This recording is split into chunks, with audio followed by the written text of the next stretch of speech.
मैसूर राज्य किस तट के व्यापार पर नियंत्रण रखता था? तो मैसूर राज्य मालाबार तट के व्यापार पर नियंत्रण रखता था।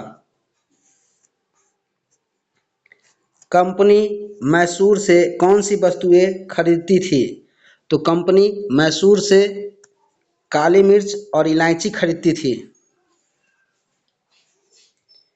1785 में टीपू सुल्तान ने किन वस्तुओं के निर्यात पर रोक लगाई थी?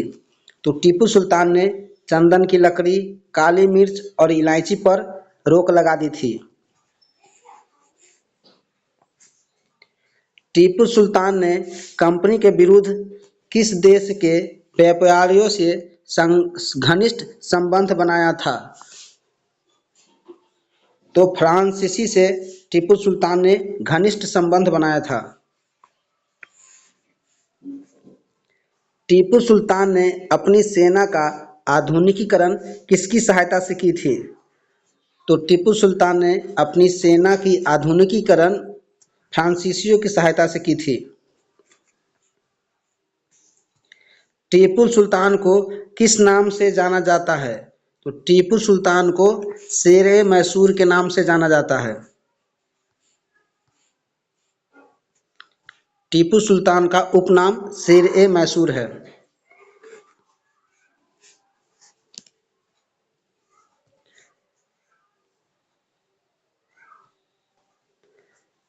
अंग्रेजों और मैसूर के बीच कुल कितनी बार युद्ध हुए?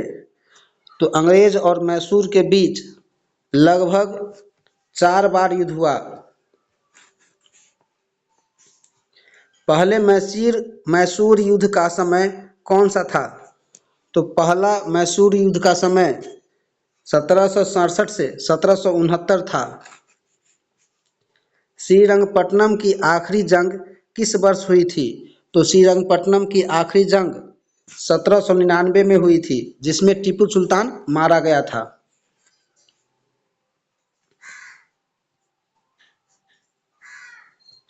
श्रीरंगपट्टनम की जंग में क्या परिणाम हुआ था? तो श्रीरंगपट्टनम की जंग में कंपनी को सफलता मिली थी और टीपू मारा गया था। टीपू सुल्तान की मृत्यु कब हुई? तो 1799 में टीपू सुल्तान की मृत्यु हो जाती है। टीपू सुल्तान की मृत्यु कहाँ हुई थी? तो टीपू सुल्तान की मृत्यु श्रीरंगपट्टनम में हुई थी। टीपू सुल्तान की मृत्यु के बाद मैसूर का राजकाज किसे सौंपा गया? तो टीपू सुल्तान की मृत्यु के बाद राजपाज वाडियार वंश को सौंपा गया था। श्रीरंगपट्टनम की जंग के बाद मैसूर पर क्या थोप दिया गया? तो सहायक संधि थोप दिया गया था। टीपू सुल्तान के मरने के बाद बेडियार वंश को सौंप दिया गया और श्रीरंगपट्टनम की जंग के बाद मैसूर पर सहायक संधि लगाया गया था। टीपू के प्रसिद्ध खिलौने टीपू का शेर को अब कहाँ रखा गया है? तो टीपू को शेर को अब Victoria and Albert museum London में रखा गया है। पानीपत का तीसरा युद्ध कब हुआ? तो पानीपत का तीसरा युद्ध 1761 में हुआ। तीसरे पानीपत युद्ध के बाद मराठा शक्ति कैसी हो गई? तो मराठा शक्ति विकेंद्रित हो गई थी।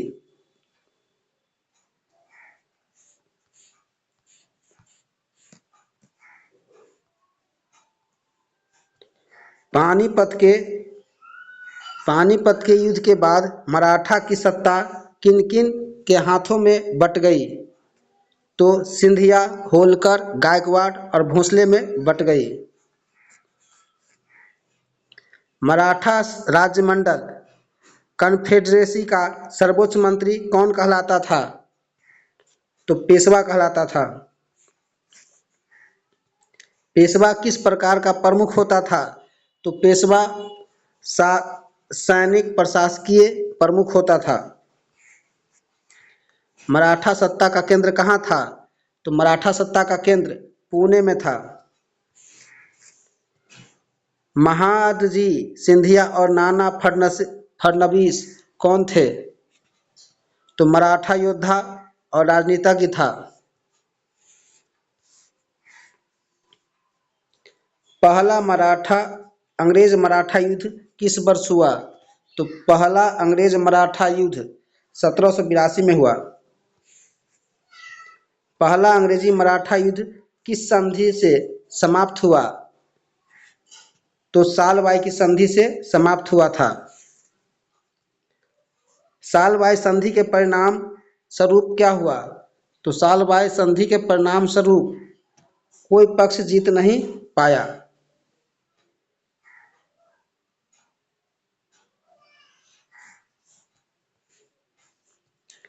दूसरा अंग्रेज मराठा युद्ध कब हुआ? दूसरा अंग्रेज मराठा युद्ध 1803 से 1805 के बीच हुआ। दूसरे अंग्रेज मराठा युद्ध के बाद अंग्रेजों ने किन क्षेत्रों पर कब्जा किया? तो अंग्रेजों ने उड़ीसा, आगरा, दिल्ली, यमुना उत्तर के क्षेत्र पर कब्जा किया।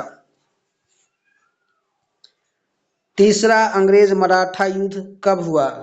तो तीसरा अंग्रेज मराठा युद्ध 1817 और 1819 के बीच हुआ।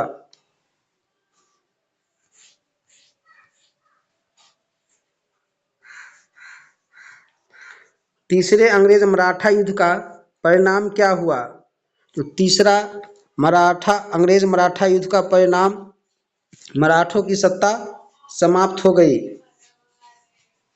और अंग्रेज जीत चुका था। तीसरे युद्ध के बाद पेशवा को कहाँ भेजा गया? तो तीसरे युद्ध के बाद पेशवा को बिठूर कानपुर के पास भेजा गया था। पेशवा को बिठूर भेजे जाने के बाद क्या किया गया? तो पेशवा के बिठूर भेजने जाने के बाद उसे पेंशन पर रखा गया।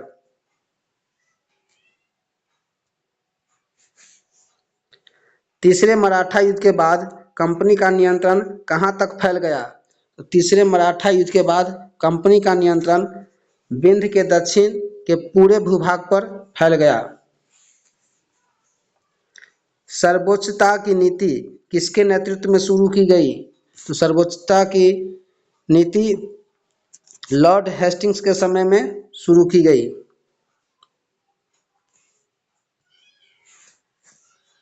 लॉर्ड हेस्टिंग्स का शासनकाल कब था? तो लॉर्ड हेस्टिंग्स का शासनकाल 1813 से 1823 तक था। कंपनी की सर्वोच्च नीति के अंतर्गत कंपनी क्या दावा करती थी? तो कंपनी उसकी सत्ता भारतीय राज्यों से ऊपर है यह दावा करती थी। कंपनी की सर्वोच्चता नीति का मुख्य उद्देश्य क्या था?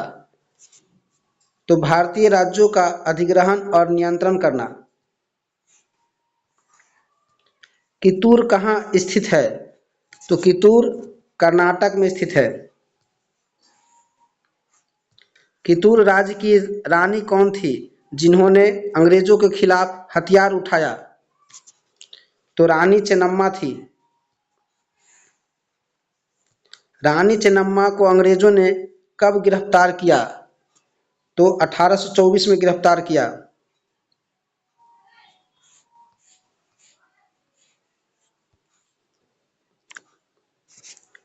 रानी चेन्नम्मा की मृत्यु कहाँ और कब हुई? तो जेल में 1829 में रानी चेन्नम्मा की मृत्यु हो गई।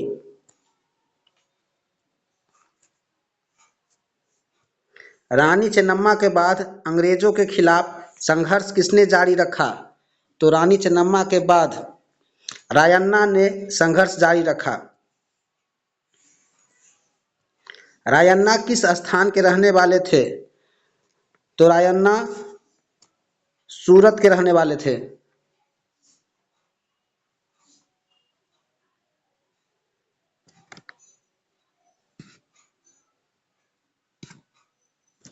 रायन्नम्मा दोस्तों यह प्रश्न सूरत के नहीं, रायन्नम्मा संगोली के रहने वाले थे।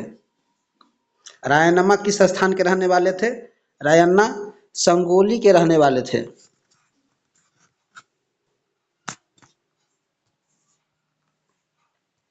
रायन्ना का पेशा क्या था?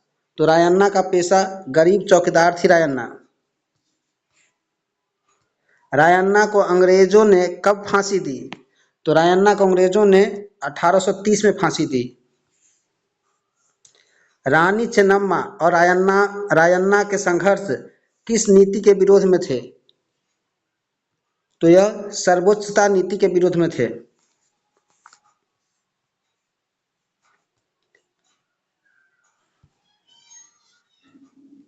1830 के दशक के अंत में ईस्ट इंडिया कंपनी को किससे डर था? तो रूस से डर था। 1830 के दशक में के अंत में ईस्ट इंडिया कंपनी को रूस से डर था।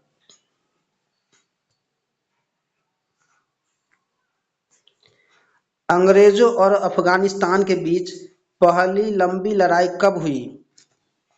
1833 से 1842 के बीच हुई। 1833-42 के बीच अफगानिस्तान युद्ध का परिणाम क्या था? तो अफगानिस्तान पर अप्रत्यक्ष कंपनी का शासन था। 1843 में कंपनी ने किस क्षेत्र पर कब्जा कर लिया? तो 1843 में कंपनी ने सिंध पर कब्जा कर लिया। पंजाब में कंपनी की दाल नहीं गलने दी, यह किस शासक ने किया? तो यह महाराजा रणजीत सिंह ने किया। महाराजा रणजीत सिंह की मृत्यु कब हुई?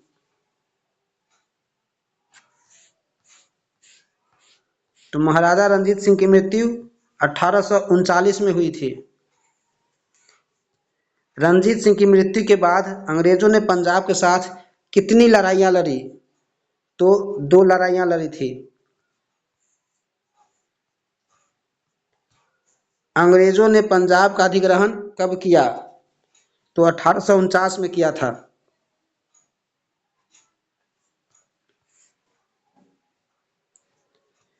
1848 से 1856 के बीच कंपनी के क्षेत्रीय विस्तार की आखिरी लहर किसके शासनकाल में चली?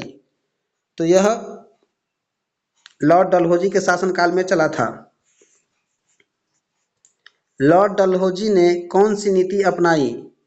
तो लॉर्ड डलहौजी ने विलय की नीति या हड़प की नीति या डॉक्ट्रिन ऑफ लैप्स नीति अपनाई थी। डलहौजी की विलय नीति किस आधार पर लागू की गई? तो डलहौजी की हड़प नीति या विलय की नीति लागू थी जो यदि शासक की मृत्यु के बाद उसका अपना पुत्र नहीं होगा तो वह अंग्रेजों के हाथों में शासन चला जाएगा। विलय नीति के तहत किन रियासतों को कंपनी ने अपने अधीन किया?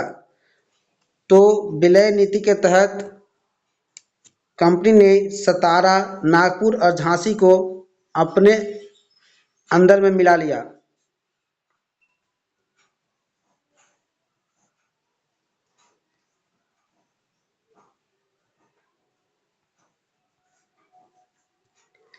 सतारा को कब ब्रिटिश साम्राज्य में मिला लिया गया? तो सतारा को 1848 में मिला लिया गया। संबलपुर को कंपनी ने किस वर्ष हड़प लिया? तो संबलपुर को 1850 में कंपनी ने हड़प लिया। उदयपुर को किस वर्ष कंपनी ने अपने नियंत्रण में लिया? तो उदयपुर को कंपनी ने 1852 में लिया। नागपुर राज्य का विलय कब हुआ? तो नागपुर राज्य का विलय 1853 में हुआ था। झांसी का विलय कब किया गया? तो झांसी का विलय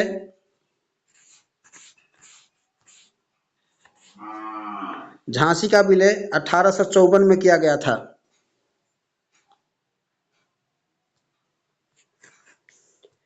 अवध का अधिग्रहण कंपनी ने कब किया? तो अवध का अधिग्रहण कंपनी ने 1856 में किया था।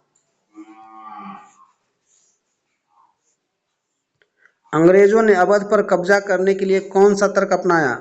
तो नवाब पर कुशासन का आरोप लगाकर उसे कब्जा किया था।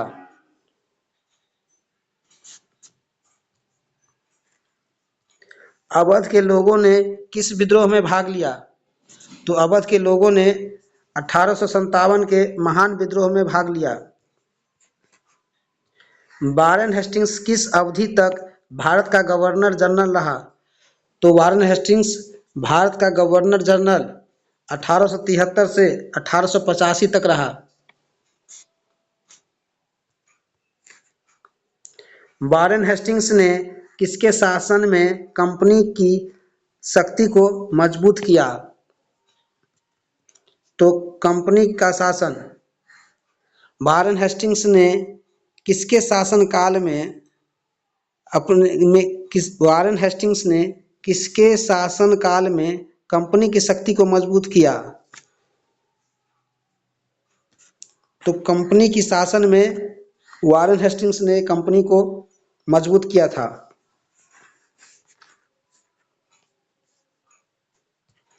वारेन हेस्टिंग्स के समय तक कंपनी ने किन 3 क्षेत्रों में सत्ता स्थापित कर ली? तो बंगाल, आगरा, बम्बई में सत्ता स्थापित कर ली थी। बंगाल, मद्रास और बम्बई में। वारेन हेस्टिंग्स के समय कंपनी ने किन क्षेत्रों में सत्ता स्थापित कर ली?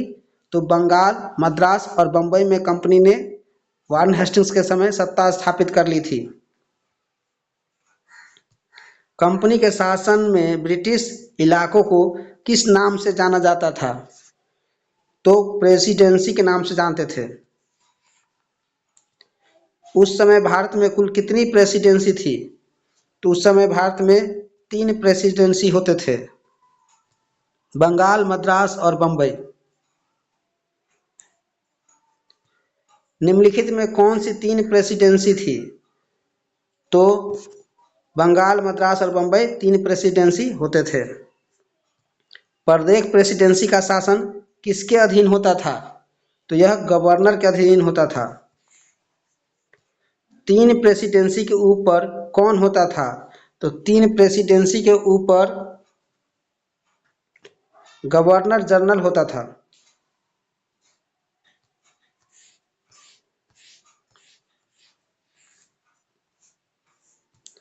वारेन हेस्टिंग्स ने मुख्य रूप से किस क्षेत्र में सुधार किए? तो वारेन हेस्टिंग्स ने न्याय के क्षेत्र में सुधार किए। किस वर्ष से नई न्याय व्यवस्था लागू हुआ? तो यह 1872 से नई न्याय व्यवस्था लागू हुआ था। नई न्याय व्यवस्था के अनुसार प्रत्येक जिले में कितनी अदालतें स्थापित की गई? तो प्रत्येक जिले में न्याय व्यवस्था के अनुसार 2 अदालतें स्थापित की गई थी। दीवानी अदालत का प्रमुख कौन होता था? तो दीवानी अदालत का प्रमुख कलेक्टर होता था। दीवानी अदालतों में कानून की व्याख्या कौन करता था? तो दीवानी अदालत में कानून की व्याख्या मौलवी या हिंदू पंडित करते थे।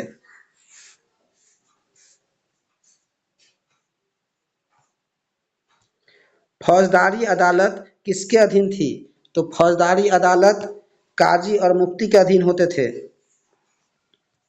फौजदारी अदालत की निगरानी कौन करता था? तो फौजदारी अदालत की निगरानी कलेक्टर करता था। वारेन हेस्टिंग्स इंग्लैंड कब लौटा? तो वारेन हेस्टिंग्स इंग्लैंड 1785 में लौट गया। वारेन हेस्टिंग्स पर आरोप किसने लगाया था? तो वारेन हेस्टिंग्स पर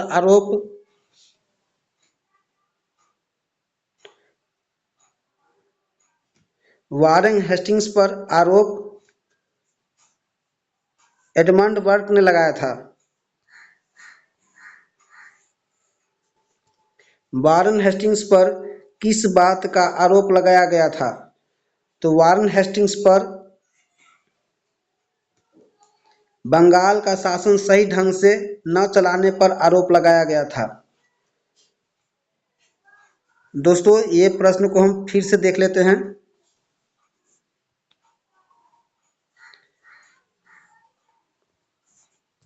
वारेन हेस्टिंग्स पर आरोप किसने लगाया था? तो वारेन हेस्टिंग्स पर आरोप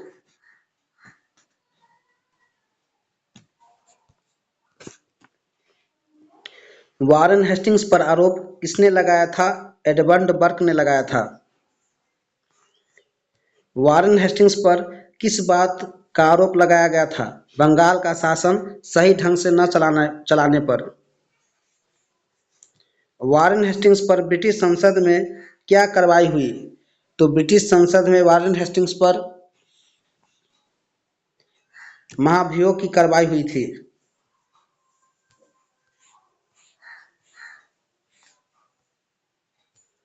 वारेन हेस्टिंग्स पर चले महाभियोग का मुकदमा कितने वर्षों तक चला था? तो यह 7 वर्षों तक चला था। 1785 में तैयार करने का कार्य कितने पंडितों को सौंपा गया था? तो 1775 में तैयार करने का कार्य 11 पंडितों को सौंपा गया था। भारतीय कानूनों के संकलन का अंग्रेजी में अनुवाद किसने किया? तो यह NB हालहेड ने किया था। यूरोपीय न्यायाधीशों के लिए मुस्लिम कानूनों की संहिता कब तैयार की गई? तो यह संहिता 1778 में तैयार की गई थी। 1773 के रेगुलेटिंग एक्ट के तहत क्या स्थापित किया गया? तो 1773 के एक्ट के तहत क्या स्थापित किया गया? तो यह सर्वोच्च न्यायालय स्थापित किया गया था। कलकत्ता में किस अपीलीय अदालत की स्थापना की गई थी? तो कलकत्ता में सदर निजामत अदालत की स्थापना की गई थी। भारतीय जिलों में सबसे बड़ा अधिकारी कौन होता था? तो भारतीय जिलों में सबसे बड़ा अधिकारी कलेक्टर होता था। कलेक्टर का मुख्य कार्य क्या था? तो कलेक्टर का मुख्य कार्य व्यापार नियंत्रण करना था। कंपनी का असली सत्ता किस पर आधारित थी? तो कंपनी का असली सत्ता सैनिक ताकतों पर आधारित थी। मुगल फौज का मुख्य आधार कौन सी 2 टुकड़ियां थी? तो मुगल फौज का मुख्य आधार घुड़सवार और पैदल सेना था।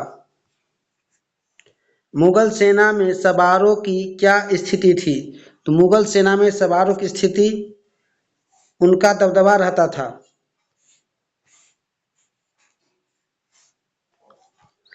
मुगलों को किस प्रकार की सेना की आवश्यकता महसूस नहीं होती थी? तो वह विशाल पेशेवर पैदल सेना की आवश्यकता महसूस नहीं होती थी। मुगल सेना के लिए पैदल सिपाही कौन मुहैया कराते थे? तो यह जमींदार मुहैया कराते थे। अवध और बनारस की रियासतों में कब पेशेवर सैनिक प्रशिक्षण शुरू हुआ? तो अवध और बनारस की रियासतों में पेशेवर सैनिक प्रशिक्षण 18वीं सदी में शुरू हुआ था। कंपनी ने अपनी सेना में भर्ती का कौन सा तरीका अपनाया? तो कंपनी ने अपनी सेना में भर्ती का किसानों की भर्ती कर प्रशिक्षण दिया। अंग्रेज अपनी सेना को किस नाम से बुलाते थे? तो अंग्रेज अपनी सेना को सिपोई आर्मी के नाम से बुलाते थे। सिपोई शब्द किस भारतीय शब्द से बना है? तो सिपोई शब्द सिपाही शब्द से बना है। किस दशक से युद्ध तकनीकों में परिवर्तन शुरू हुआ? तो 1820 के दशक में परिवर्तन शुरू हुआ था।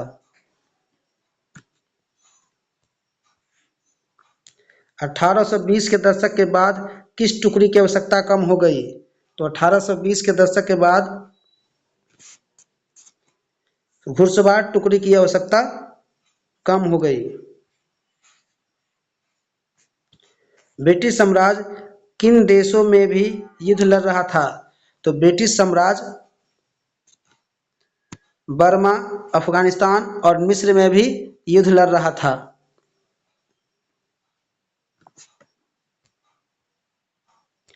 कंपनी की सेना के सिपाही किस प्रकार के हथियारों से लैस होते थे?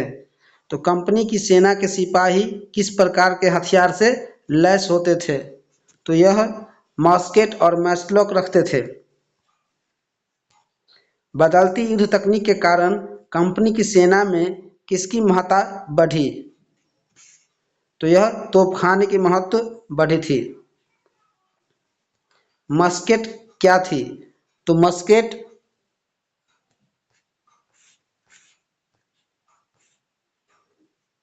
पैदल सिपाही द्वारा इस्तेमाल की जाने वाली भारी बंदूक होती थी, जिसे मस्केट के नाम से जानते थे। मैचलॉक बंदूक की क्या विशेषता थी? मैचलॉक बंदूक की विशेषता यह थी कि वो इसमें बारूद को माचिस से चिंगारी दी जाती थी। धर्मशास्त्र किस भाषा में लिखे गए? तो धर्मशास्त्र संस्कृत में लिखे गए थे। ईस्ट इंडिया कंपनी किस रूप में आरंभ हुई थी? तो ईस्ट इंडिया कंपनी व्यापारिक कंपनी के रूप में आरंभ हुई थी। ईस्ट इंडिया कंपनी किस रूप में विकसित हो गई? तो ईस्ट इंडिया कंपनी भौगोलिक औपनिवेशिक शक्ति के रूप में विकसित हो गई। 19वीं सदी की शुरुआत में कौन सी नई तकनीक आने से अंग्रेजों का भारत से संपर्क तेज हुआ? तो यह टेलीग्राफ तकनीक आने से अंग्रेजों का भारत से संपर्क तेज हुआ था। भाप से चलने वाले जहाज़ों के आने से भारत पहुंचने में कितना समय लगने लगा? तो 3 हफ्ते लगते थे।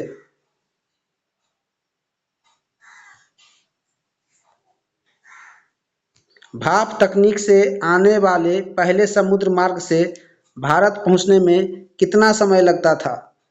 तो भारत पहुंचने में 6 से 8 माह का समय लगता था। 1857 तक भारतीय उपमहाद्वीप के कितने प्रतिशत भूभाग पर कंपनी का सीधा शासन था? तो 63% भूभाग पर कंपनी का 1857 में शासन था। 1857 तक भारतीय उपमहाद्वीप की कितनी प्रतिशत आबादी पर कंपनी का सीधा शासन था? तो यह 78% आबादी पर शासन करते थे। शेष भारतीय भूभाग और आबादी पर कंपनी का कैसा प्रभाव था? तो शेष भारतीय भूभाग और आबादी पर कंपनी का कैसा प्रभाव था?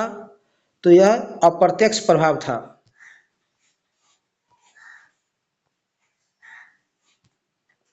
1857 तक व्यावहारिक रूप से भारत पर किसका नियंत्रण स्थापित हो चुका था?